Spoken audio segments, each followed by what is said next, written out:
We heard you bought a luxury mountain lodge out here in the Colorado Rockies. We came to stay with you and repair our relationship. My daughter-in-law loudly announced on the porch, shoving her expensive designer luggage straight through the front door. I didn't step in to stop them, but when they marched into the main hall, what they saw made them catch their breath in absolute shock. Porch. They froze right in their tracks, entirely paralyzed.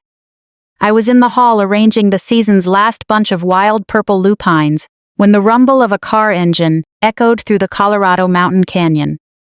The sound sliced through the quiet Saturday afternoon like a blade, sharp and completely unwelcome. Porch. I paused with my hand still gripping the flower stems, listening to the vehicle climb the winding gravel driveway toward my sanctuary. I wasn't expecting any visitors today. The women residing at the center had taken the van down to town for their weekly group therapy session. I always cherished these quiet weekend afternoons. Porch. It was the only time I could trim flowers without interruption and breathe in the crisp Rockies air. At 59, I'd finally learned the value of being alone. The engine grew louder, drawing closer. Through the floor-to-ceiling windows, I caught a glimpse of a sleek black luxury SUV, rounding the final bend. My stomach tightened and an unexplainable dread washed over me. Porch. Something about the way that car moved, the arrogant, entitled way it handled the road, set every single one of my nerves on edge. I set the flowers down and smoothed the front of my light blue cotton dress. It was the exact dress I'd worn 15 years ago during my divorce court hearing. Somehow, putting it on today felt strangely fitting, like strapping on armor for an impending battle. Porch. The heavy thud of car doors shutting echoed across the driveway, the unmistakable sound of high-end engineering. Two sets of footsteps started marching up the gravel, heading straight for my front door with absolute purpose. Even before seeing their faces, I recognized the walk. Preston had his father's calculated, heavy stride. Porch. Beside him was the sharp, rhythmic click of high heels, a sound that could only belong to Evangeline. My son and daughter-in-law had finally tracked me down. The doorbell chimed a gentle melody, a sound originally meant to welcome broken women searching for shelter. What a cruel irony that it was now announcing the arrival of the two people I'd spent the last 4 years trying to escape. Porch. I took a deep breath, taking in the soothing scent of lavender filling my haven, and walked toward the entrance. My hand hovered over the brass doorknob for a second. I could have pretended nobody was home, slipped out the back door, and vanished into the hiking trails of the national forest until they gave up and left. But no. I was done running from Preston and his wife. Porch. Done backing down and done being a convenient target for their cold, dismissive words. I turned the knob and pulled the door open. "Hello, Mother," Preston said. His voice carried that familiar, condescending tone wrapped in fake warmth that always made my skin crawl. Porch. At 34, he'd grown into a complete carbon copy of his father. Tall, imposing, with cold gray eyes that never seemed to look at me as a human being, but rather as an inconvenience. Beside him stood Evangeline, looking like a living porcelain doll. She was all sharp angles and carefully calculated beauty. Porch. Her platinum blonde curls were slicked back flawlessly, and her lips, painted in her signature bright red, curved into a line that might have passed for a smile if there were any real warmth behind it. "Annette," she said. My name slipping off her tongue like a drop of poison. She never called me Mom. Porch. From the day she married Preston, she made it clear she thought I was beneath receiving that kind of family respect. To her, I was just a former bedside nurse living on a modest salary, nowhere near their elite country club social circle. Porch. "We heard you bought a luxury mountain lodge out here in the Rockies," Evangeline continued, her eyes already scanning past me into the house with clear admiration. "We decided to move in and stay with you for a while, and work on repairing our relationship." Before I could even process her shameless words, let alone respond, they made their move. Porch. Preston reached down for two massive designer suitcases, while Evangeline pushed right past me into the foyer. Her designer heels clicked against the hardwood floor like a countdown to an impending collision. "Repairing our relationship?" I repeated, my voice barely audible. The irony was overwhelming. For 4 solid years, I was the one trying to repair things. I endured their subtle insults about the modest suburban apartment I used to rent in Denver. I swallowed their constant put-downs about my career and their endless hints that I was an embarrassment to their perfect middle-class image. I used to force a smile at their high-end dinner parties, listening to Evangeline introduce me to her wealthy friends as Preston's mother, the woman who could never quite figure her life out. I swallowed my pain every time they forgot my birthday, ignored my calls, or treated me like an awkward relative they only tolerated out of obligation. And now, after I'd finally built a peaceful life for myself, here they were, claiming they wanted to repair things. "Don't just stand there, Mother," Preston said, effortlessly dragging the heavy suitcases through the door. "Is the thin mountain air slowing your reaction time? Grab a bag." I stepped aside, not to help them, but because I was too stunned to do anything else. They walked through my sanctuary, like conquerors claiming new territory. Their expensive cashmere coats and air of total entitlement looked utterly out of place, like wolves intruding on a greenhouse. Preston hauled the luggage toward the main hall with Evangeline right behind him, her sharp eyes appraising everything like an inspector evaluating assets. I watched their backs, my heart hammering against my ribs, wondering if this was how a deer felt right before a hunter pulled the trigger. They reached the archway leading into the main hall. It was the absolute heart of my center, the space where I'd spent countless hours listening to traumatized women share their stories of survival and recovery. Preston stepped through first, his mouth already open to make some sarcastic comment about my decorating taste or simple furniture. But the words died right in his throat. Evangeline froze half a step behind him. Her polished mask slipped instantly, replaced by an expression caught somewhere between utter confusion and deep shock.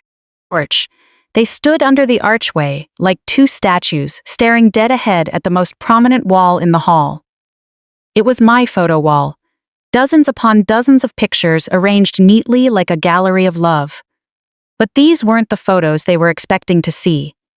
There were no pictures of Preston's childhood baseball games, no family trips to Hawaii, and no forced smiles from awkward Thanksgiving dinners. These were photos of my real family. The women who had walked through these doors seeking shelter and unexpectedly found a mother figure. There was Maria, a young single mother who had fled here 6 months ago with a tiny baby and nothing to her name except the clothes on her back. There was Sarah, a grandmother whose own adult children had financially exploited her, wiping out her life savings and leaving her buried in debt and shame. And Rebecca, a former high school principal whose wealthy husband had controlled every single aspect of her life for 2 decades, until she finally found the courage to get a protective order and run. They were all up on my wall, laughing around the kitchen island, working together in the community garden, celebrating birthdays, and marking every tiny victory. In every single photo, I was right there beside them, an arm wrapped around someone's shoulder, my face lit up with genuine joy. These were the daughters of my heart, and they had chosen me just as I had chosen them. "What is this?" Evangeline whispered, her voice tight with confusion and disgust. "What on earth is all this?" Preston turned his head toward me, his gray eyes filled with deep suspicion. "Mother, who are these people?" I followed them into the hall, my spine straightening with every step I took. For the first time in years, I felt completely empowered standing in front of them. This was my domain, my sanctuary, filled with proof of the new life I'd built entirely without them. "These are my daughters," I said calmly. The statement hung between us like a line drawn in the sand. Preston's face darkened, and Evangeline's carefully shaped eyebrows pulled into a tight frown. Your daughters. Preston raised his voice, his tone dripping with indignation. George, what is that supposed to mean? I'm your only child, I really looked at him. I no longer saw the little boy I used to rock to sleep or stay up all night nursing through a fever. I saw a stranger wishing his face, a 34-year-old man who had never once looked at me with the love and gratitude shining from the eyes of the women on that wall. George. You used to be my son, I said softly, but you haven't acted like my child in a very long time. Evangeline let out a sharp gasp that echoed through the hall. She spun around to face me, her red lips pressed into a harsh line. How dare you? How dare you try to replace your own family with these random strangers? I didn't want to hear another word from her. George. I looked back at the beautiful faces on the wall and remembered why I came here in the first place. Why I left behind everything familiar and comfortable to build a new world high in the Colorado mountains. I came here to rebuild my own life, and in doing so, I learned how to help others rebuild theirs. George. Preston and Evangeline could barge in with their heavy luggage, unreasonable demands, and toxic sense of entitlement. They could try to take over my sanctuary just like they'd tried to dominate my life for years. But they couldn't take away what I'd built here. They couldn't destroy my chosen family, the love I'd earned, or the peace I'd fought so hard to secure. Not anymore. George. I think, I said, my voice steady and measured, we need to talk. A heavy silence fell over the room. Preston stood awkwardly in the middle of the main hall, his expensive custom suit looking completely absurd against the backdrop of handmade quilted blankets and wild botanical arrangements. George. Evangeline moved over to the fireplace, placing a manicured hand on the mantel as if trying to assert ownership over the space. Talk about what exactly? Evangeline's voice sliced through the quiet like broken glass. About you living out some fantasy life up in the mountains while completely ignoring your actual family? I felt a familiar tightness in my chest. George. Over the years, during their rare and brief visits, I'd felt that exact same sensation countlessly, feeling small, wrong, and somehow defective in ways I could never identify or fix. But this time was different. This time I was standing in my own sanctuary, surrounded by the life I'd constructed and the genuine bonds I'd built. Actual family, I repeated slowly, letting the irony sink in. George. Tell me, Preston, when was the last time you called me? Not because you needed a favor, and not because it was Thanksgiving or Christmas, but simply because you wanted to hear my voice? Preston's jaw tightened. I don't have time for emotional games, Mother. Evangeline and I have had a rough few years. George. My real estate firm has been struggling, and rising interest rates have completely stalled the market. We thought spending some time together under one roof would be good for everyone. Struggling? I caught the word immediately, pieces of the puzzle starting to connect in my mind. Evangeline shot Preston a sharp, warning glare. George. But he was already on a roll, the words pouring out of him with the blind confidence of someone who had never been told no in his entire life. The market is brutal right now, he said. We had to make adjustments. Scale back on the house, let the cleaning crew and gardeners go. The pressure has been insane. So when we heard you bought this property, it seemed like the perfect timing. George. Perfect timing. I almost laughed out loud. They had ignored me for 4 straight years, treating me like an embarrassing inconvenience, and making it clear my presence was nothing more than a burden. Now the moment they hit a rough patch, they showed up with full luggage, spouting nonsense about repairing our relationship. How did you even find me? I asked. George. Your old neighbor, Evangeline said with a smug smile. Mrs. Chen. She was more than happy to gossip about your sudden change of fortune. She mentioned you bought a massive mountain property in Colorado. Quite impressive for someone who spent her life working a basic nursing job. George. The way she said the word nurse dripped with utter condescension, as if caring for the sick and comforting people in their darkest hours was something shameful.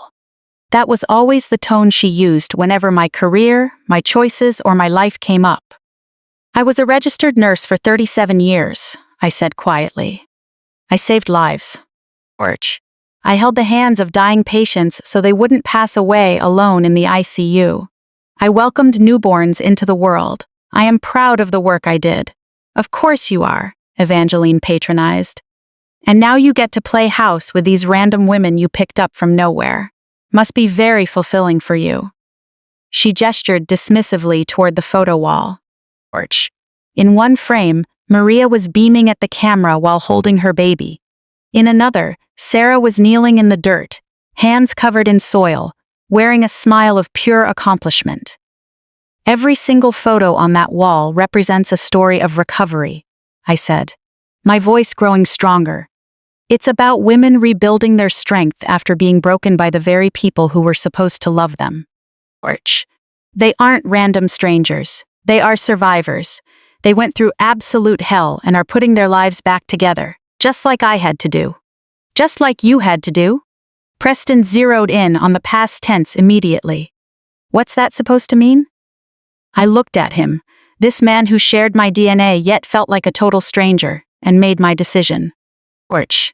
They had stormed into my haven demanding answers. They wanted the truth, and now they were going to get it. It means I don't need to rebuild anymore, I said. I've already created something meaningful and beautiful here, and it has absolutely nothing to do with either of you. Preston's face turned bright red. What on earth are you talking about? Orch. It means that over the last 4 years I finally learned what it feels like to be appreciated and valued. Not for my bank account, and not because I was willing to quietly absorb disrespect, but for who I actually am. These women look to me for strength, guidance, and comfort. Orch. They call me when they're afraid, ask for my advice when they're lost, lean on me during hard times, and share their joy when things go right. I turned back to the photos, my heart swelling with genuine affection for every face on that wall. Maria came here when she was only 19, pregnant and homeless, because her family threw her out when she refused to stay with an abusive partner. Orch. She barely spoke English and was terrified of everything. I taught her how to cook, helped her practice her English, and held her hand through labor when her daughter was born. She calls me abuela now. Evangeline rolled her eyes. How touching. I wasn't finished. Orch. Sarah's adult children drained her retirement funds through financial fraud, and when she couldn't pay her mortgage, they tried to abandon her in a substandard state care facility. She arrived here completely hopeless. Today, she runs our organic garden project and teaches financial literacy to younger women, so they never have to depend on anyone the way she depended on her kids. Orch. Mother, these stories are very dramatic, Preston interrupted impatiently, but I fail to see what any of this has to do with us. We came here to reconnect as a family. Reconnect? I countered. Preston, did we ever have a real connection? Beyond sharing a last name and seeing each other briefly on holidays, did we ever actually have a real relationship? Orch. He opened his mouth to reply, but no words came out. The silence stretched between us, heavy with the weight of all those years spent living as strangers. You want the truth, I continued. The truth is that you and your wife have treated me like garbage for years. Orch. You made it abundantly clear that I embarrassed you, that my life was a disappointment, and that I was a burden you were forced to carry. And I went along with it. I told myself that family is family, and that blood mattered more than how you treated me. My voice rose as decades of swallowed pain and unspoken frustration finally broke free. But these women taught me something important. They taught me that family isn't about DNA or legal obligations. Family is about love, respect, and mutual support. It's about showing up for each other, not just when it's convenient, but when things are hard. It's about seeing the best in one another instead of constantly judging and criticizing. Oh, please, Evangeline snapped. Save us the inspirational speech. If you honestly believe these charity cases are your real family, you're living in complete delusion. Charity cases? The phrase landed like a slap across the face. Is that how you see them? You think these women are somehow beneath you, aren't they? She shot back without hesitation. Homeless women, people recovering from trauma, victims of abuse. Orch. Aside from making you feel needed, what do they actually bring into your life? I stared at her. This woman who married my son and spent 8 years systematically dismantling whatever bond he and I had left. A woman who measured human value entirely by bank balances, luxury car brands, and social status. Someone who viewed kindness as weakness and compassion as stupidity. Orch. They bring everything, I said softly. They bring honesty, gratitude, and unconditional love. They share their stories, their strength, and their hope. They bring a family bond that money can't buy and status can't replicate. A bond that actually has to be earned. I walked over to the photo wall and gently touched the frame of a group picture taken last Christmas. Orch. We had cooked a huge meal from scratch, gathered around the piano to sing, and exchanged simple handmade gifts. It was the best Christmas I'd ever had. Do you want to know why I never told you about this place? I turned around to face them. Because I knew you would react exactly like this, with judgment, contempt, and a total inability to understand why anyone would choose love over luxury. Orch. Preston's face darkened with anger. So what are you saying? That we aren't welcome here? That you'd rather choose these complete strangers over your own son? I'm saying that you made your choice about our relationship a long time ago. You chose to treat me as an obligation rather than a mother. You chose criticism over compassion and judgment over understanding. Orch. And now, just because you need something, you think you can walk in here and expect me to wipe the slate clean? Evangeline straightened up from the fireplace, her eyes flashing with fury. You're being completely unreasonable, Annette. We came here to rebuild things, and you're throwing our gesture right back in our faces, out of some bizarre martyr complex. Orch. Martyr complex? I let out a soft laugh, completely devoid of humor. You think this is suffering? This is freedom. For the first time in my adult life, I am surrounded by people who value me for who I am, not for what I can provide for them. The truth was flowing out of me like a broken dam. Orch.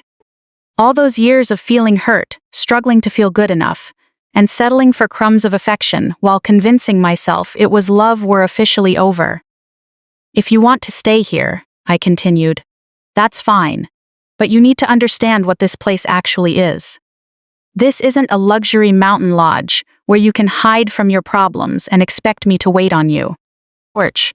This is a licensed recovery and support center for women escaping domestic abuse, neglect, and abandonment.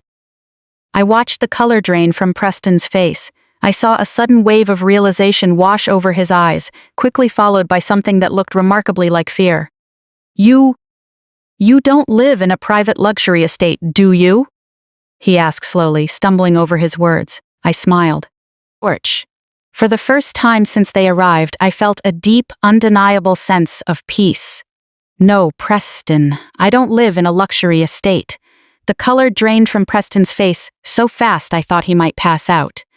Even Evangeline's heavy makeup couldn't hide the sudden wave of shock, and though she tried to recover her composure, I caught that split second of pure panic. Orch. What do you mean you don't live in a luxury estate? Preston's voice cracked on the last word. I walked over to the large windows overlooking the valley. Long afternoon shadows stretched across the lawn. From here, you could see the small guest cabins scattered across the property. Every single one served as a safe haven for women rebuilding their lives.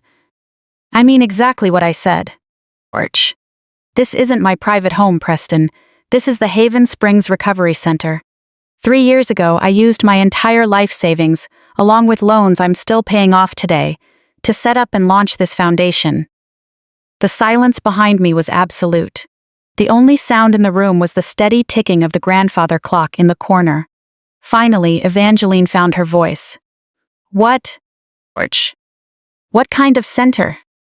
The words sounded strained, forced out of her throat as if she already knew the answer but was praying she was wrong. I turned back to face them. These two people had driven 4 hours up into the mountains expecting luxury and comfort, only to realize they had stepped into a world they couldn't comprehend, let alone control. a center for women escaping domestic abuse. For mothers who lost everything trying to protect their children, and for older women abandoned after being financially drained by their families. I paused, letting every single word land. And for women like me, who spent decades being told they weren't good enough, smart enough, or important enough to deserve respect. Preston collapsed heavily into one of the worn but comfortable armchairs we used for group sessions. His multi-$1,000 custom suit looked absurd resting against a hand-knitted pillow, like a snake trying to blend into a garden. "But Mrs. Chen said you were wealthy," he stammered weakly. "She said you bought a mountain property outright." "I did buy the property, for $450,000. That was every single penny I saved from 37 years of nursing. Every night shift, every holiday worked in the ER, and every sacrifice I thought I was making to secure a future for you." The irony stung deeply. For so many years, I had denied myself simple pleasures, telling myself it was my duty to save up for Preston's college, his wedding, and eventually for grandchildren I hoped to spoil. Instead, I ended up spending that money on myself, creating a sanctuary that actually mattered. I cleared out my retirement funds just to secure this old property. $450,000? Evangeline's voice dropped to a barely audible whisper. That's all?" The sheer disappointment in her voice might have hurt me once. Now, it simply confirmed every suspicion I had about why they suddenly showed up on my doorstep. "I'm sorry to disappoint you," I said dryly. "I know you were probably hoping for a much more substantial inheritance." Preston snapped his head up. "No, we didn't come here for money." His denial came out way too fast and defensive. Evangeline's face remained pale, her bright blush standing out awkwardly against her drained skin. "You absolutely came for money," I said, feeling more grounded in front of them than I ever had before. "So, what's the real story?" I took a step forward, looking my son straight in the eyes. "How deep in trouble are you two, really?" Preston's mouth opened and closed like a fish out of water. Evangeline shot him an intense warning look, but it was far too late. The truth was written all over Preston's face. "We aren't in trouble." Evangeline cut in quickly, her tone full of damage control. "We're just going through a minor rough patch. Preston's business is cyclical, and interest rate hikes slowed down mortgage approvals. We just thought it made sense to stay with family until things pick back up." Family. The word sounded so foreign coming from her. In the 8 years she had been married to Preston, Evangeline had made it abundantly clear that I didn't count as family. I was just an inconvenient burden from Preston's past, a reminder of his modest upbringing that she tolerated only when necessary. "How much do you actually owe?" I asked directly. "Mother, that is completely inappropriate to ask." Preston started to lecture. I cut him off sharply. "Inappropriate? You show up unannounced at my door with heavy luggage, talking about repairing relationships after treating me like an embarrassment for years. And now you think my question is inappropriate?" I walked closer to his chair. This was the man I had raised, the boy whose feverish forehead I used to soothe with wet towels, the child I had rocked to sleep through countless nightmares. When had he turned into such a stranger? "I was married to your father for 15 years, I said quietly. "I know exactly what it feels like to be backed into a corner. I know the terror of debt collectors calling endlessly, the sleepless nights over unpaid bills, and the sheer exhaustion of faking a smile while your world falls apart." Preston's composure completely crumbled. For a split second, I saw the scared little boy he used to be. $53,000. He muttered under his breath. "What kind of debt is it?" "Credit cards," Evangeline answered, her voice tight with embarrassment. "And some small business loans. The company hasn't turned a profit in 18 months. We've been living on credit lines, assuming the market would rebound next month." A familiar tightness tugged at my heart, the same maternal instinct that used to kick in whenever Preston got hurt as a child. The urge to fix things, to help, to take away his pain. But I was older now and much wiser. So you decided to come out here and what? Move in with me until you get back on your feet? Live off my generosity while you figure out how to clean up your mess. Orch. We thought we could help each other. Preston's voice regained a bit of momentum, as if he was convincing himself of his own story again. You're getting older, living alone out in the mountains. We thought we could keep you company, help maintain the place, and maybe split living costs. Split costs? I repeated. With what money? The question hung in the air like smoke. Orch. Through the large window, I could see Sarah out in the community garden, showing 2 new residents how to plant herb seedlings. She was 68, her silver hair catching the afternoon light, her face lined with genuine smiles earned after surviving betrayal by her own family. Do you want to know the difference between you two and the women living here? My voice was quiet but unwavering. Orch. They are completely honest about their situation. They don't spin elaborate stories about wanting to spend quality time together or helping out. They say up front, I have nowhere else to go. I have nothing left. I need help. They ask instead of demand. They show real gratitude instead of entitlement. Evangeline's refined facade shattered completely. Entitlement? How dare you? Orch, we are your family. Are you? I turned to face her directly. Because real family doesn't disappear for months and only show up when they need financial relief. Real family doesn't mock your career or your lifestyle. Real family doesn't treat seeing you as an unpleasant chore they have to endure. We were busy, Preston offered weakly. Busy. Orch. Too busy to call, too busy to send an email, too busy to remember my birthday 3 years in a row. I paused. But the second you thought I had money and assets to offer, suddenly you weren't too busy at all. You had plenty of time to look up my address online and drive 4 hours out into the mountains. The truth settled over the room like dust after an explosion. Orch.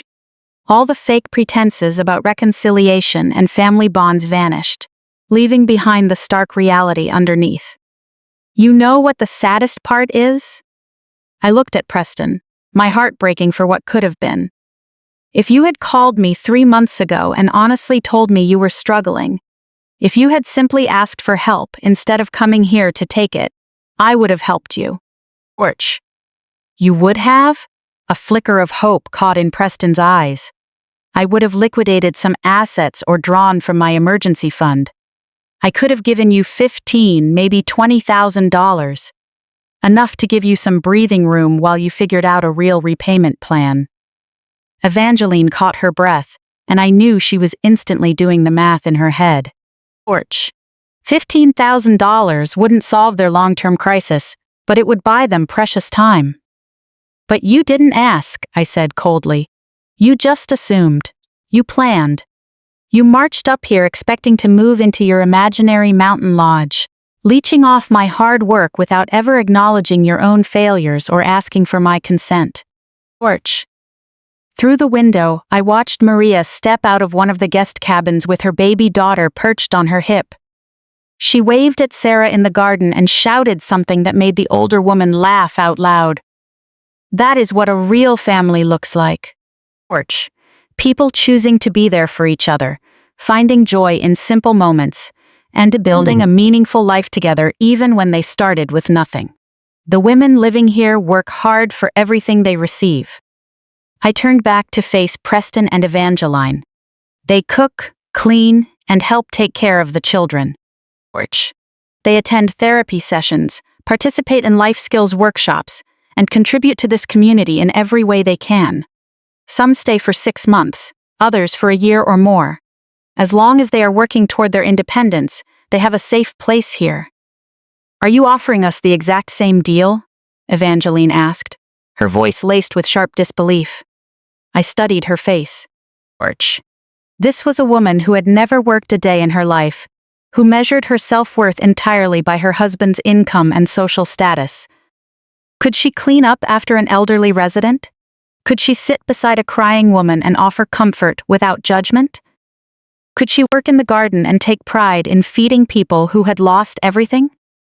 I am giving you a choice. I finally said. Porch.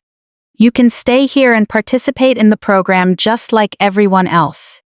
You will share a small cabin, help out with daily operations, and attend group sessions on financial responsibility and healthy relationships. You will build an independent plan for your future instead of relying on others to fix your problems. Porch. The offer hung between us like a fragile bridge, but neither of them looked willing to take a single step onto it. Preston glanced at Evangeline for permission, while Evangeline stared at me with a mix of fear and sheer disbelief. Or, I continued, you can leave right now. Drive back down that mountain road and figure out your own mess on your own. Porch. That's it? Preston's voice cracked with rage. Those are our only options? Those are your only options here, I corrected him. What you do after you step off my property is entirely up to you. The grandfather clock struck 4, marking the passage of another hour on what was supposed to be a peaceful afternoon. Porch. Soon, the women would return from their session in town, and we would gather in the kitchen to prepare dinner together. It was my favorite part of the day. The cooking, the laughter, and the deep sense of belonging that came from being truly valued. If Preston and Evangeline had wanted to, they could have been a part of that world. Porch.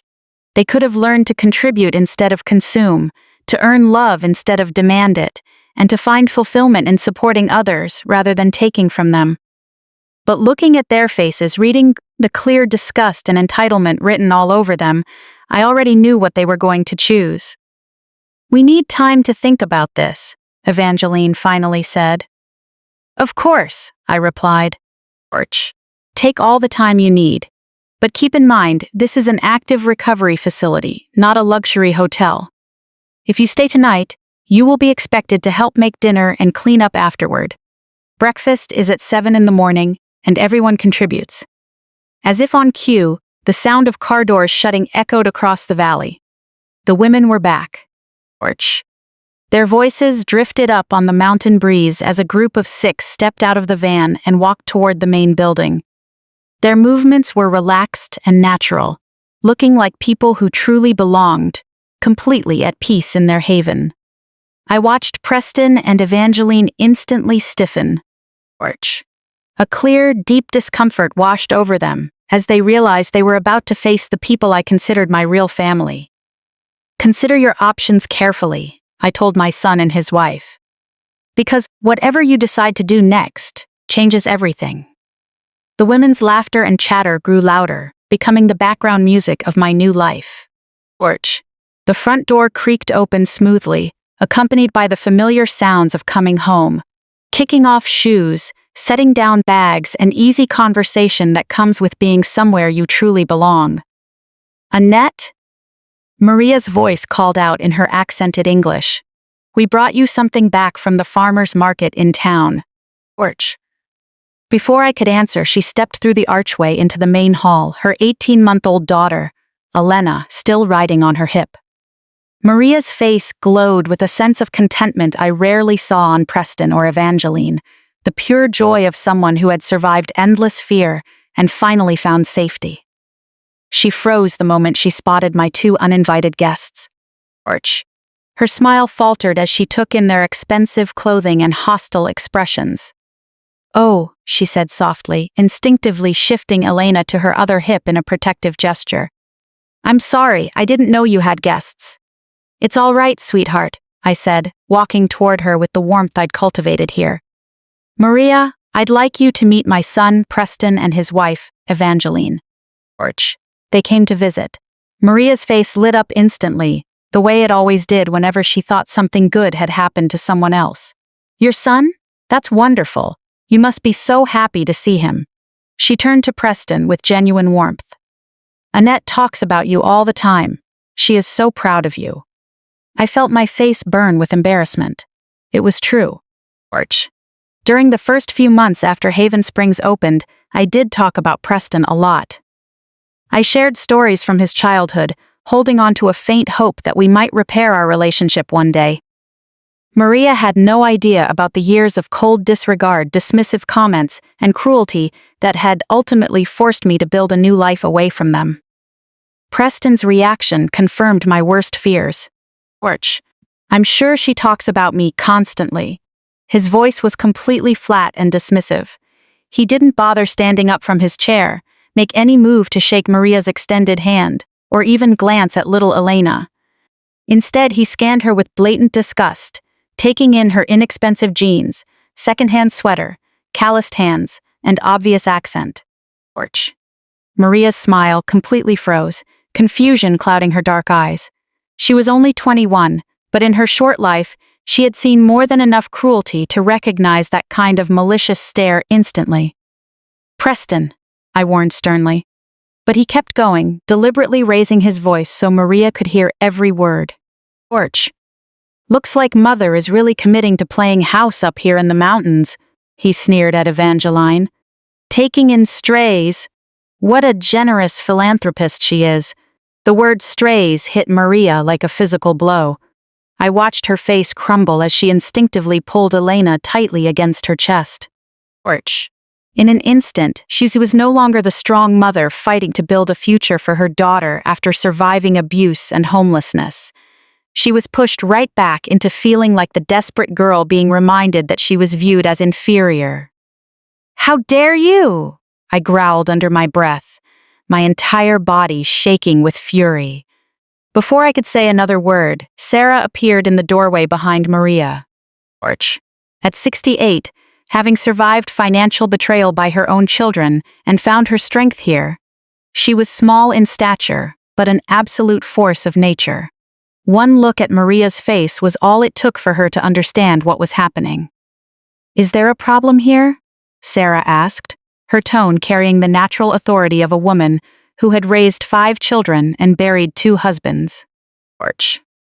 No problem at all, Evangeline replied in a sweet fake voice. We were just getting acquainted with Annette's boarders. Boarders. Another calculated put-down. Another way to minimize the struggles of these women and strip away their dignity as survivors. Maria murmured something softly in Spanish and quickly hurried down the hall, Elena's confused whimpers fading into the distance. Porch. Sarah watched them go, then turned her steel-cold gaze directly onto Preston and Evangeline. For 30 years, she began conversationally, I let my adult children treat me like trash. They made jokes about my intelligence, rolled their eyes whenever I spoke, and acted like I was a heavy burden they were forced to carry. Porch. She stepped fully into the room, her small frame filling the entire space with righteous indignation. Do you know what I learned after those 30 years? Preston finally stood up, his face flushed. I don't know who you think you are, old lady, but you have no right to comment on my relationship with my mother. Don't I? Sarah's voice remained remarkably steady. Porch. Because from where I'm standing, you just brought a kind young girl to tears simply to show off your pathetic sense of superiority. You marched into Annette's home and immediately started judging and putting down the people she loves. That tells me everything I need to know about what kind of son you are. What kind of son I am? Preston's voice rose dangerously. Porch. I'm the son who put up with her dramatic performance for years. The son who invited her to family gatherings even when she embarrassed us. The son who drove 4 hours up a mountain to build a relationship, only to find out she wasted our family's future money on charity cases like you. The words poured out of him like poison draining from a wound. Porch.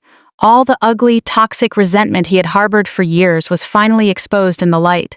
With every word he spewed, I felt the very last threads of love I held for him snap completely. Charity cases, Sarah repeated slowly. Is that really how you see us? By now, the commotion had drawn others. Porch. Rebecca appeared beside Sarah, her instincts as a former high school principal allowing her to assess the situation instantly. Behind her, I could see 2 other residents lingering in the hallway, anxiety tight on their faces. The look of women who knew all too well what it felt like to face cruelty. Porch. Let me tell you what a charity case actually looks like.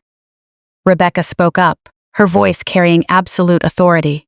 Maria speaks 3 languages. She was 2 semesters away from her nursing degree, before her ex-partner began stalking her and tried to ruin her life. Now she takes care of her daughter, works in our agriculture project, and takes online classes.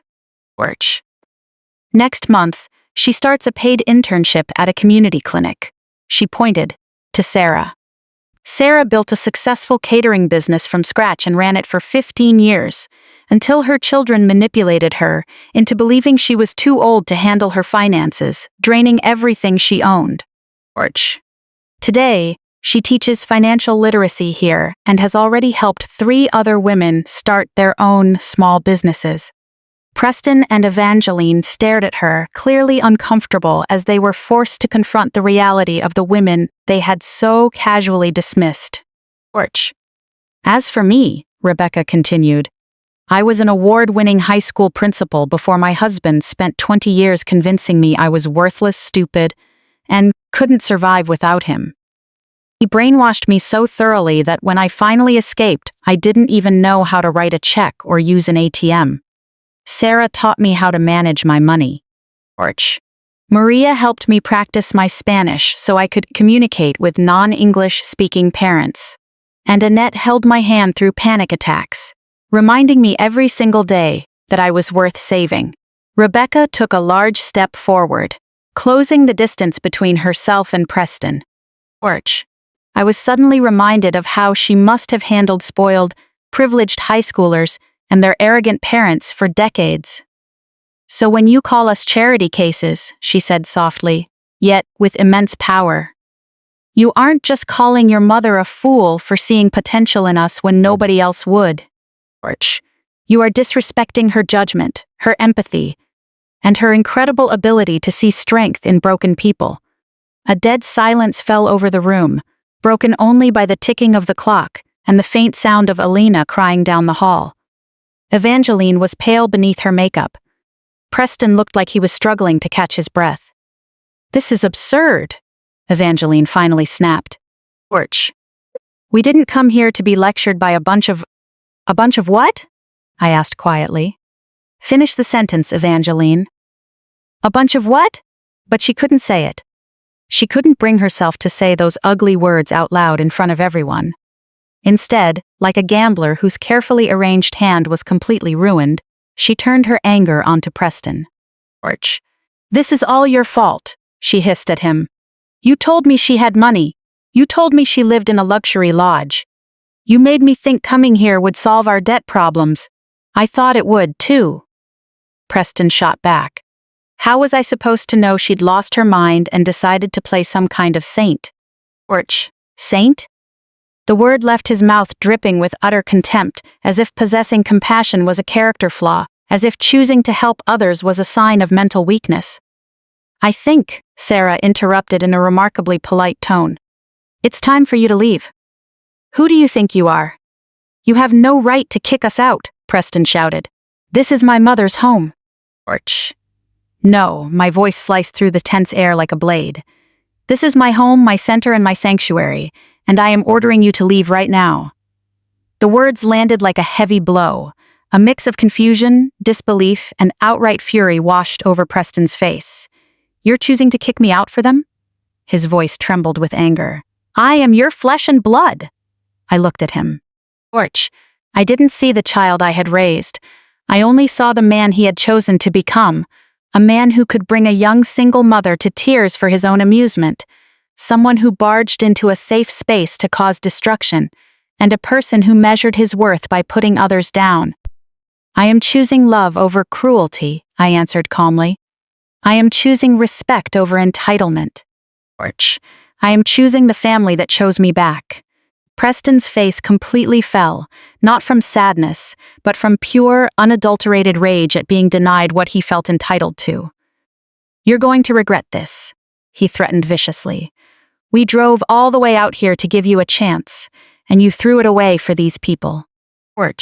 When you're old, sick, and dying alone in these mountains, don't come crying to us. The threat hung in the air like toxic smoke, but I felt no fear. Instead, an unexpected wave of relief washed over my chest. The performance was finally over. The fake script where we pretended to be a happy family was completely torn to shreds. I won't be alone, I said softly. I will never be alone again. Porch. As if answering my words, I felt a small hand slip gently into my palm. Maria had returned. Tears still tracked down her face, but her chin was held high and proud. Elena sat on her other hip, reaching out her tiny hand to grab the colorful scarf around Sarah's neck. One by one, the other women stepped forward. No crowding, no threats, just standing silently together. Porch. They were present, supportive, and ready to stand by me through whatever came next. Looking at their faces, at Maria's steady courage, Sarah's fierce loyalty, and Rebecca's quiet strength, I realized Preston was wrong about one thing. This wasn't the end of my family. It was the absolute beginning of my real one. The silence that followed my words was stretched taut like a wire about to snap. Porch.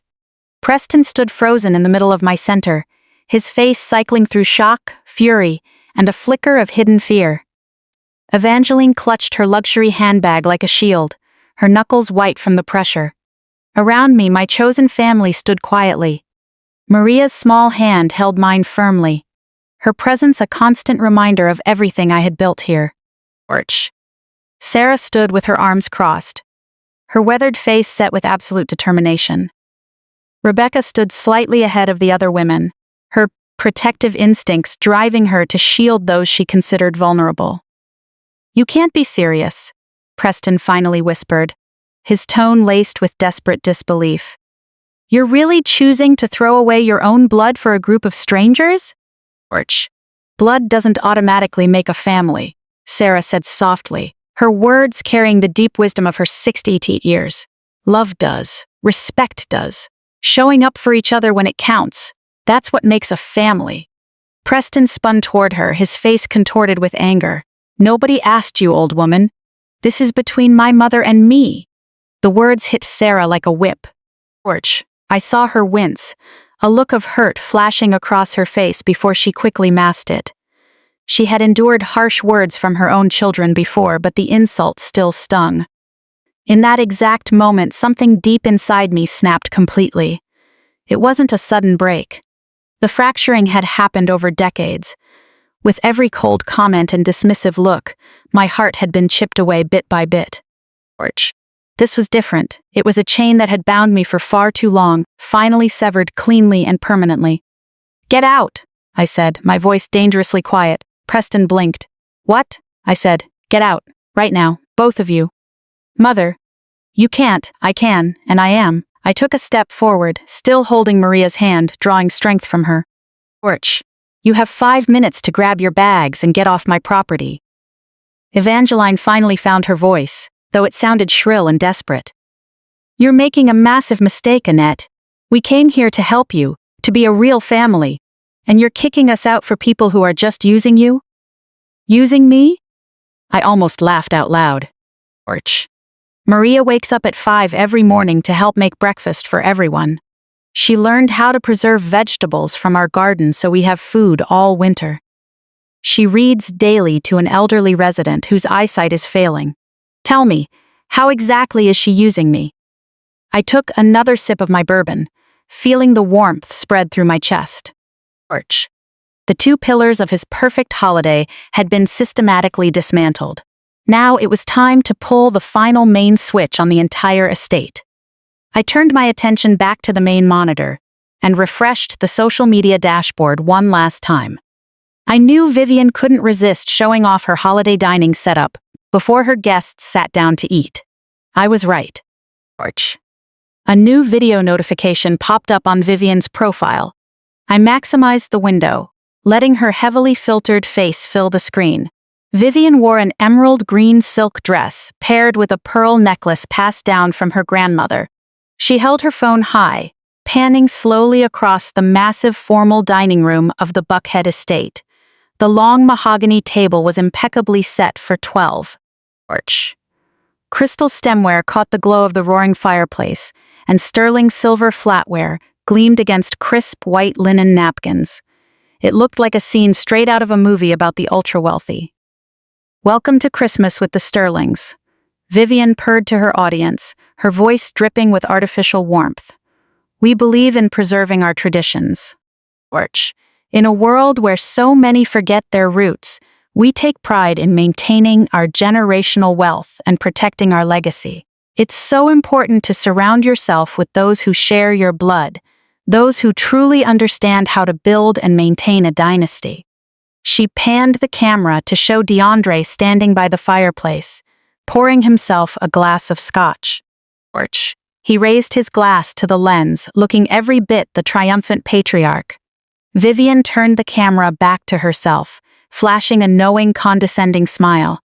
"Not everyone can handle the weight of this legacy," she continued, sliding seamlessly into a sharp insult with polished precision. "Some people simply lack the background. But tonight we've gathered our true family right here, the people who matter most. Merry Christmas to everyone protecting their legacy." I reached out and muted the audio. I didn't need to hear another word. The unvarnished delusion radiating from that video was a masterpiece of cognitive dissonance. Vivian stood in a dining room she didn't even own, bragging about generational wealth her husband had squandered years ago, all while delivering passive-aggressive insults aimed at the woman currently providing the roof over her head. 3 years ago, DeAndre Sterling gambled heavily in the market and lost everything. He leveraged his commercial real estate assets to fund a series of disastrous private investments. When the market corrected, the banks came calling. DeAndre faced complete financial ruin, an impending federal bankruptcy filing, and the immediate foreclosure and liquidation of the beloved Buckhead estate. If that had happened, Vivian would have become a laughingstock in her exclusive social circle.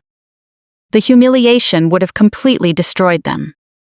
Terrence came to me in the middle of the night, terrified, begging for a solution.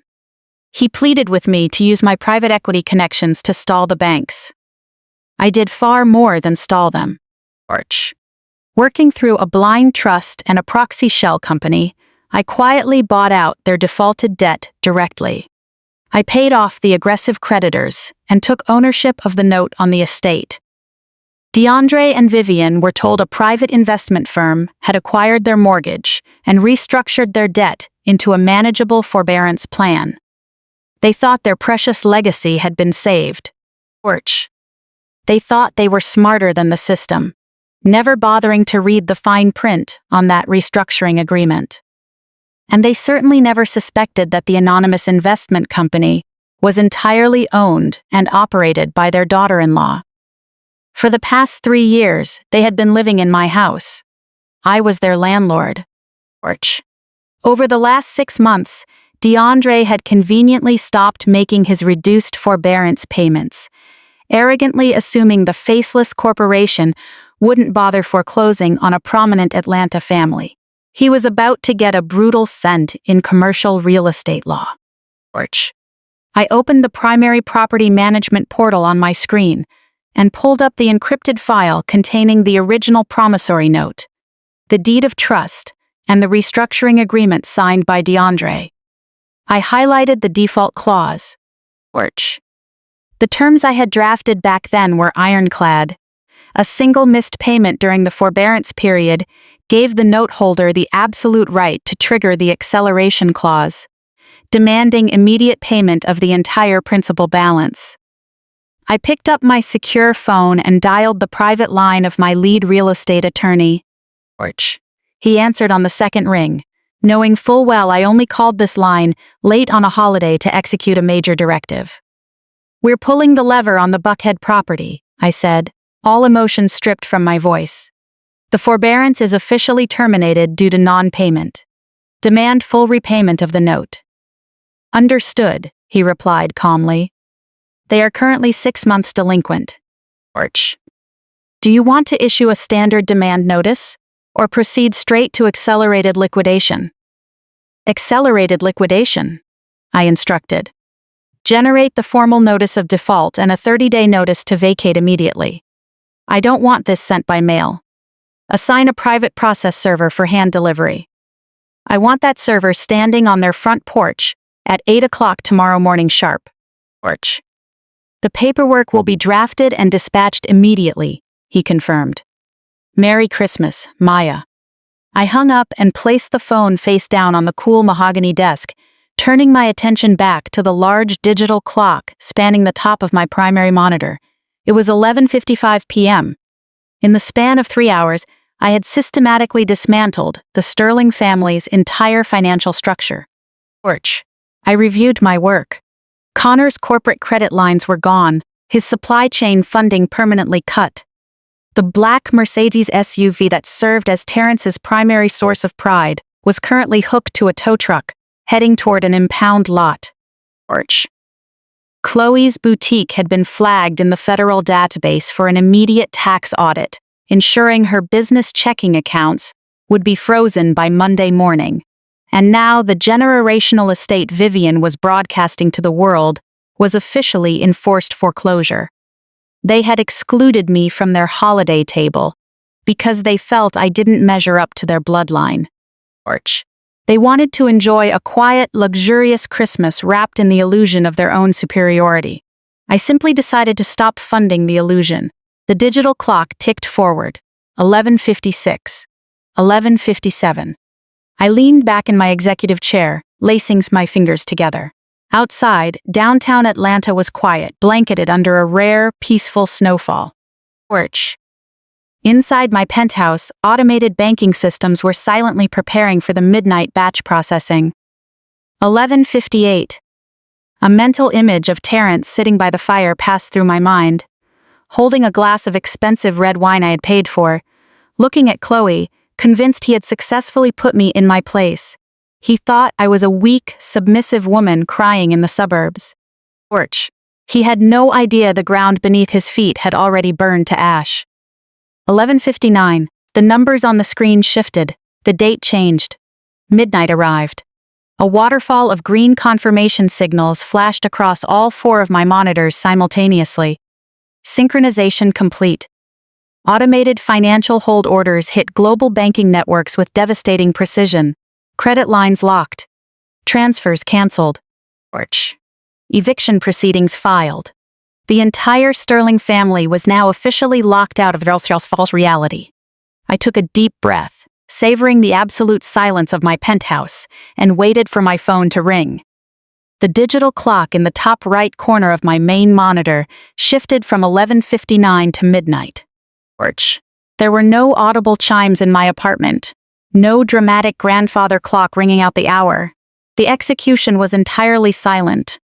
Yet, its impact was far more destructive than a physical explosion. I watched with absolute, unblinking focus as the automated financial holds hit the global banking network. The synchronization program I had written executed with flawless, robotic precision. A cascade of red notification banners flooded my screens, washing over my face and reflecting off the dark glass of the floor-to-ceiling windows that overlooked the snow-covered Atlanta skyline. The first system to lock down was the Sterling Family Trust. This was Vivian and DeAndre's holy grail, the mythical well of generational wealth they used to look down on anyone they deemed beneath them. I watched the status indicator shift from active to suspended.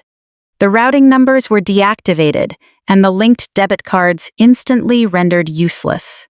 I think back to last Thanksgiving dinner, when Evangeline looked at her country club friends and said how lucky I was to marry into a family with such a deep financial foundation. She patted my hand patronizingly, telling me I'd never have to worry about my modest bank teller salary again. She had no idea that her so-called foundation was already a hollow shell, and I was the only person keeping the vultures from picking the bones clean. Now, the vault was locked, and the key was destroyed. The next blow struck Terrence Logistics Solutions directly. His corporate checking account, his payroll reserves, and his business credit lines all went completely flat at the exact same time. The available balance plummeted to 0. The system placed a hard hold on all outgoing wire transfers and froze the incoming merchant processing operations. Terrence loved hosting lavish business retreats, expensing them to the company, and bragging about his massive operating costs. He thought his charm and aggressive networking kept the business running. He never realized his entire corporate structure was a house of cards, built entirely on the solid foundation of my private equity injections. And that foundation had just been violently pulled away. Finally, a partial freeze hit his personal accounts, his checking, his savings, and his favorite exclusive metal credit card, the one he loved tossing onto restaurant tables, were locked, suspended, and flagged for administrative review.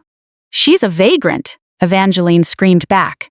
"She has nowhere else to go." Of course she's going to act grateful and helpful. What choice does she have? Maria's grip on my hand tightened, but when I turned to look at her, I didn't see hurt in her eyes. I saw pity. She saw the pathetic reality of this woman. Someone completely incapable of understanding that genuine gratitude and selfless support could exist without an ulterior motive. "You're right," Maria spoke up calmly. Her slightly accented voice sounded almost melodic compared to Evangeline's harsh shrieks. "I was without a home. I did have nowhere to go. But Annette didn't just give me a bed, she gave me hope. She saw something in me that I couldn't even see in myself." She shifted Elena to her other hip. The little girl was happily playing with the necklace around her mother's neck, making soft babbling sounds. "Before coming here, I thought I was completely broken, that I was useless. That man made me believe I was worthless. But Annette told me every single day that I was strong, that I deserved love, and that I had a bright future. She helped me realize that the terrible things that happened to me don't define who I am." Maria's voice grew stronger, the old tremor of fear replaced by a quiet confidence. "Next month, I start my full-time job at the community clinic. In 2 years, I'll have my nursing degree. In 5 years, I want to open my own clinic in an underserved neighborhood to help other women like me. None of this would be possible if Annette hadn't believed in me first." She looked straight at Preston, her dark eyes completely free of fear. "So yes, I needed her help. But she needed mine too. She needed someone to remind her what it feels like to be appreciated, what it feels like to be valued for who she is, not just for what she can provide. We saved each other." The truth in her words rang through the room like a bell. That was something Evangeline and Preston could never comprehend. Real relationships are built on mutual respect, on every person giving what they can when they are able. "How touching," Evangeline spat, her voice dripping with sarcasm. "But we are still your flesh and blood. That has to count for something. Does it?" I looked at Preston, the man I carried inside me, nursed and stayed up with through countless sleepless nights. "When was the last time you called just to ask how I was doing? When was the last time you remembered my birthday? When was the last time you said I love you and actually meant it from the bottom of your heart?"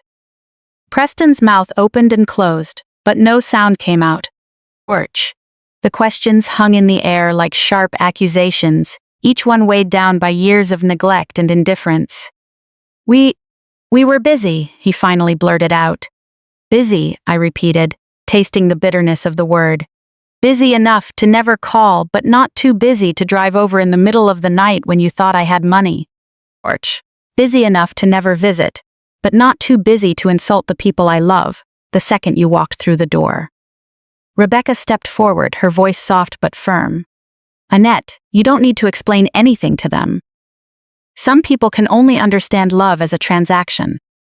What can you do for me? What can you give me? How can you make my life easier? The moment you lose your utility to them, they stop caring." "That's not true," Preston protested, though his voice lacked any real conviction. "Isn't it?" Rebecca's high school principal instincts kicked in. She spoke in the tone of an educator guiding a misbehaving student toward a harsh reality. "When was the last time you cared about her interests, her health, or her happiness? When was the last time you offered to help her with something instead of expecting her to clean up your messes?" The questions hit the target with precision. Preston's face flushed bright red before turning pale.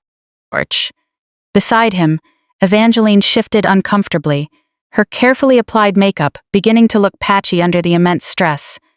"We didn't know she needed help, Evangeline offered weakly. She always seemed so independent. I'm independent because I had no choice. I fought to keep my voice steady, suppressing the emotions surging inside me. Porch. Because I learned long ago that no one else was coming to take care of me. But being independent doesn't mean I don't need love, support, or companionship. Being independent just means I learned how to survive without them. Sarah let out a soft nod of agreement. She knew exactly what I meant. That bone-deep loneliness that comes from being forced to be strong when there are no other options. George, we can learn, Preston suddenly shouted in desperation. We can do better, we can. His voice trailed off. George. He looked around the room, taking in the evidence of the new life I had built without him. Photographs of women who called me a mother figure out of genuine love, not obligation. Comfortable furniture worn smooth from countless late-night heart-to-heart talks, and a sense of peace that permeated every corner of the space like a blessing. He finally saw it. George. He understood what he had lost because of his own choices and coldness. Yet, instead of humbling him, it only made him more furious.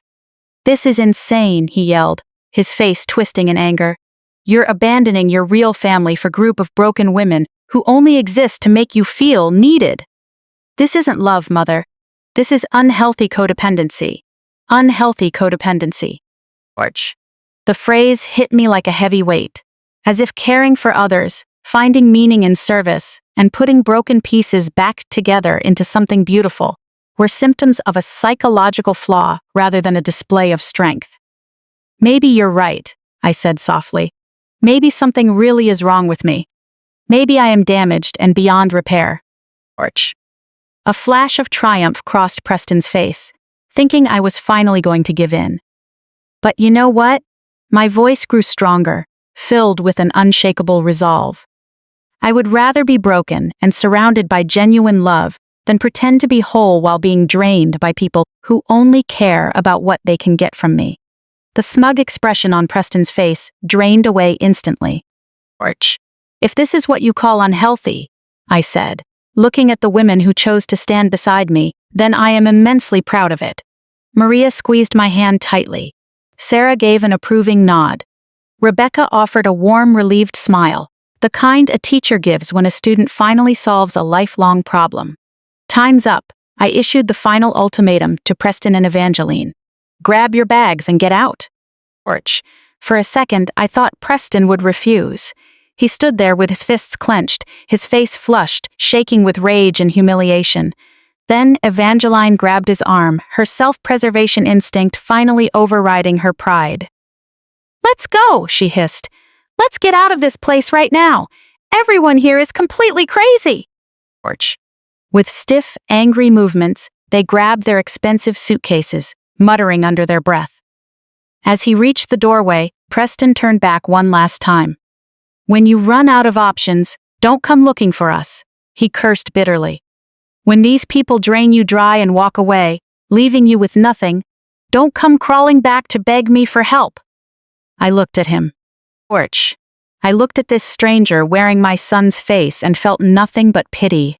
I won't, I replied calmly. The front door slammed shut behind them with a loud, final thud that echoed through the entire house. Through the window, I watched them shove their luggage into their luxury European car. The tires spun wildly on the gravel road as if they were fleeing a plague. George. As the sound of the engine faded into the quiet Rocky Mountain air, I realized I was crying. It wasn't out of sadness, but something much deeper. An overwhelming sense of relief that came from letting go of an obsession that had poisoned me for years. Maria wrapped an arm around my waist. Sarah walked up to my other side, placing a weathered hand gently on my shoulder to offer silent comfort. George. Rebecca bent down to pick up the throw pillows that had been knocked over during the confrontation, methodically restoring order to our sanctuary. It's going to hurt for a while, Sarah said softly, her voice filled with deep understanding. But it gets better, George. When you finally stop begging for love from people who will never give it to you sincerely, the peace that follows is worth more than anything in this world. I nodded, my throat too tight to speak. Outside, The sun was beginning to set behind the mountain ridge, painting the Colorado sky in magnificent shades of gold and rose. It was going to be a beautiful evening. And for the first time in years, I didn't have to wait anxiously for the phone to ring. I didn't have to worry about what new crisis I'd have to fix, or carry the low-grade anxiety of maintaining a relationship where I was treated as a resource rather than a human being. "Ready for dinner?" Rebecca asked gently. "Ready for dinner," I agreed, wiping away my tears. "Let's make something special tonight. We have something to celebrate." As we walked into the kitchen together, surrounded by the warm acceptance of the family I had chosen, I realized Preston was completely wrong about one thing. These women weren't going to leave me with nothing. They had already given me the entire world. It has been 2 whole years since that afternoon when Preston and Evangeline sped away from my sanctuary, disappearing down the mountain road like a bad dream. I am 61 years old now. My hair has more silver than brown in it now. My hands are calloused from honest work. The hands of someone who digs in the dirt searching for meaning in life, not someone sitting behind a mahogany desk calculating other people's wealth. This morning, just like every morning for the past 730 days, I woke up to the sound of laughter drifting through my bedroom window. Maria was playing with Elena in the garden. Elena is now a chatterbox of a 3-year-old who speaks 3 languages. She naturally calls me abuela, sharing an innocent affection that belongs only to a child raised in a loving environment. I walked into the kitchen in my slippers and robe, breathing in the aroma of fresh coffee and baked bread that fills the air every morning. Unsurprisingly, Rebecca was already there. Even in retirement, she never broke her habit of waking up early like a high school principal. She has become our center's unofficial administrative director, and her brilliant organizational skills keep our growing community running like a fine Swiss watch. "Good morning," she handed me a steaming mug of black coffee before I even had to ask. "Sleep well?" "Like a baby," I replied, and I meant it. The insomnia that tormented me for decades. The anxiety of tossing and turning while worrying about securing approval completely vanished the day I stopped caring whether Preston would love me the way I deserved. Through the kitchen window, I could see the massive changes 2 years had brought to Haven Springs. Our small cabin layout expanded from 6 units to 12, each housing women who fled toxic environments to rebuild their lives. What started as a small herb garden Sarah put together had grown into a 2-acre farm. It not only provides fresh vegetables for our table, but the surplus is donated to the county food bank. Sarah herself has become a local celebrity. Her financial literacy workshops for women now draw attendees from 3 neighboring counties. At Sevwy, she moves through this community like a benevolent general, efficiently organizing, teaching, and nurturing everyone with a purpose she found later in life. "Any news from the state inspector?" I asked, sitting at the kitchen island and taking a sip of coffee. "She's coming next Tuesday for the final review," Rebecca answered, unable to hide the excitement in her voice. "If we pass, and we definitely will, the Haven Springs Recovery Center will officially become a licensed residential facility, a registered nonprofit.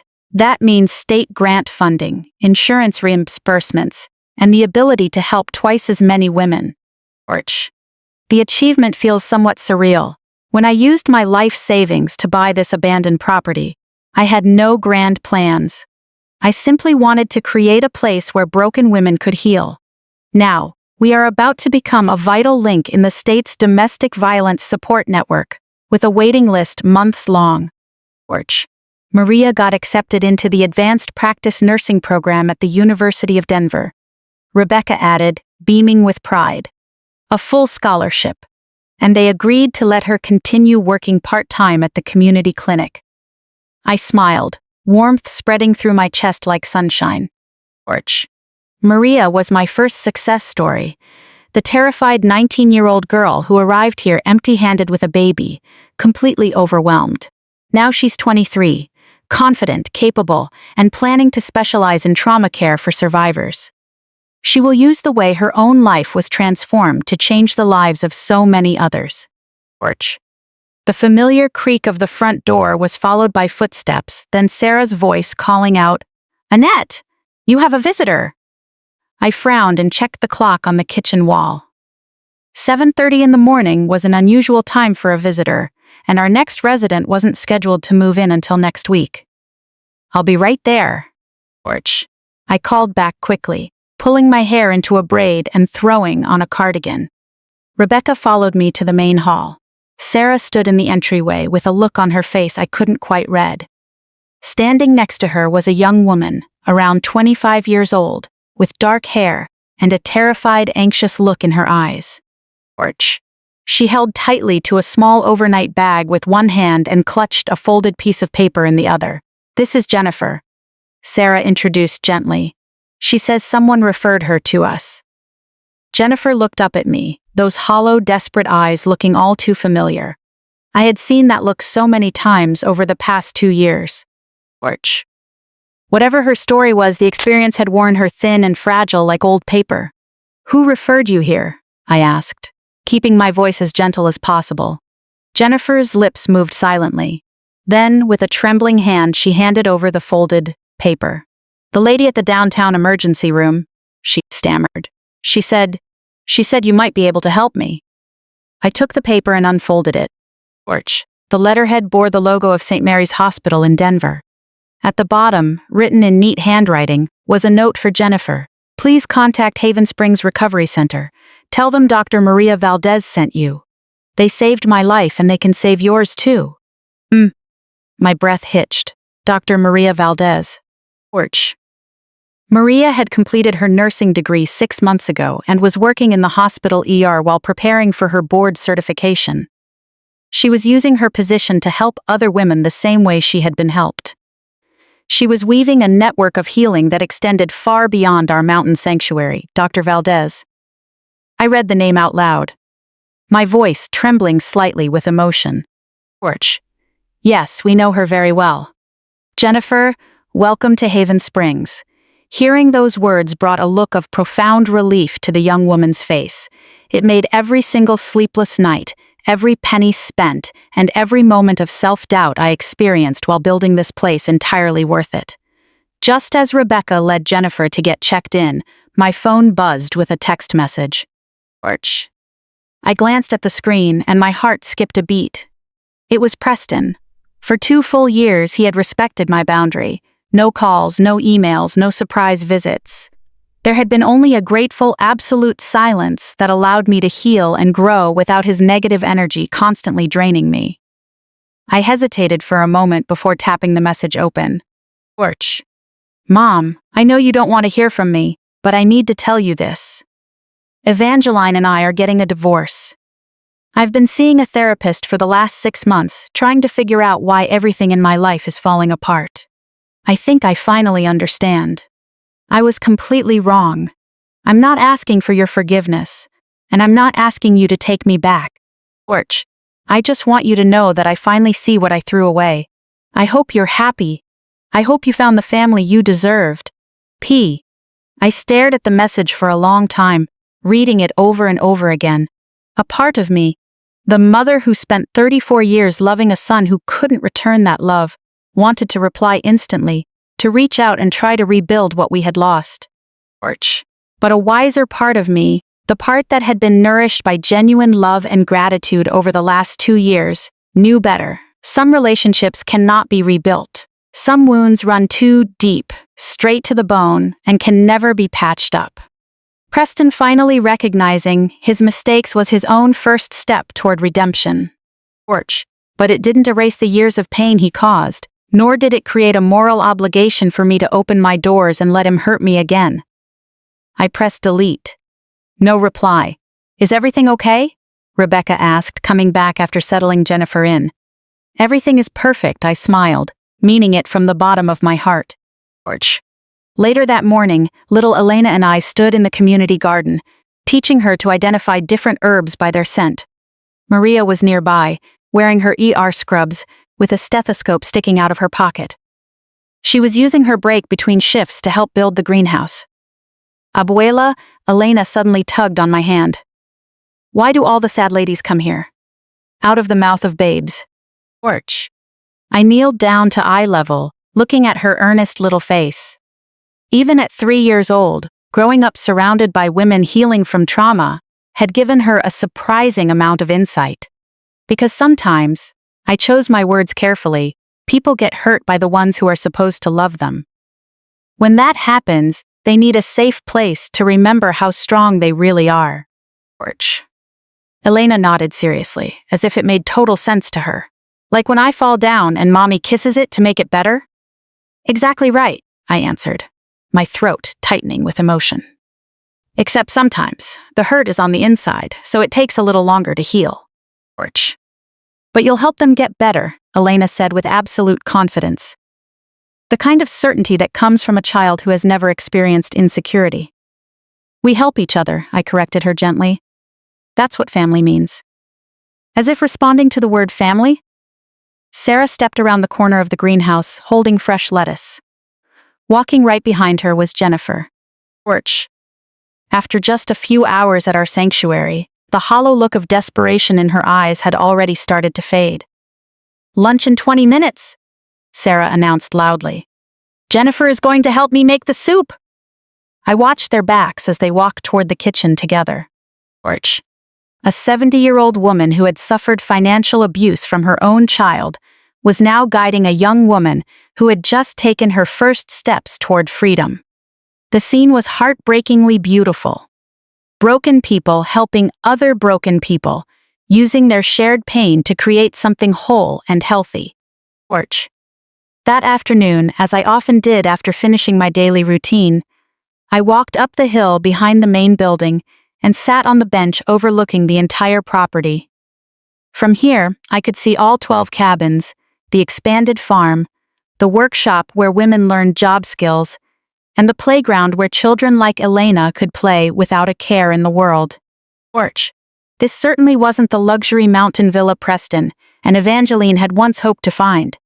There were no marble floors, no custom designer furniture, and no expensive artwork. But it possessed something far more valuable than all of those things combined. Peace. A peace that reached deep into the soul. Porch. The deep satisfaction that comes from living according to your own values and being valued by people who truly appreciate you. My phone vibrated again. For a second, my chest tightened, thinking it might be another message from Preston. But it was an unknown Colorado number. Hello, Annette. This is Carol Williams. Dr. Valdez gave me your contact information. Porch. I'm a social worker with Child Protective Services. I have a mother and 2 young children right now who just escaped a very dangerous situation and need immediate shelter. Is there any chance you have room?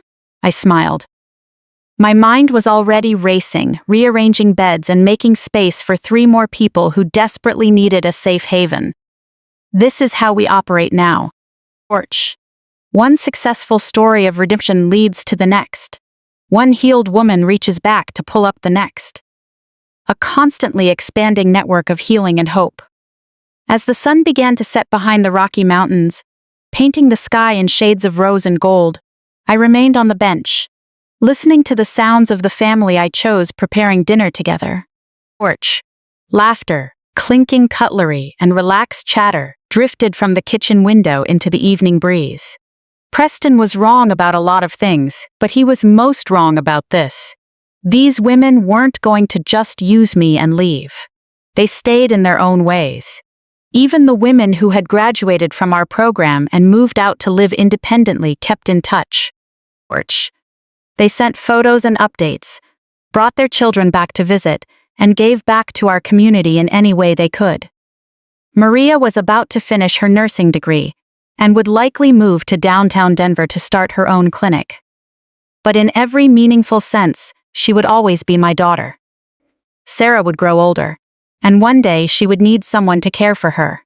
Porch. But when that day came, she would be surrounded by the love she earned through her service to others. Rebecca would continue to teach and guide, sharing her wisdom with every new group of women who needed to understand that they were worth saving. and I would continue to be the person I was always meant to be. Not just a mother, but a nurturer. Not just a provider, but a protector. Not just someone who gave love, but someone who received love in return. The mountain air was crisp and fresh, carrying the scent of burning firewood from the hearth and the season's last wildflowers.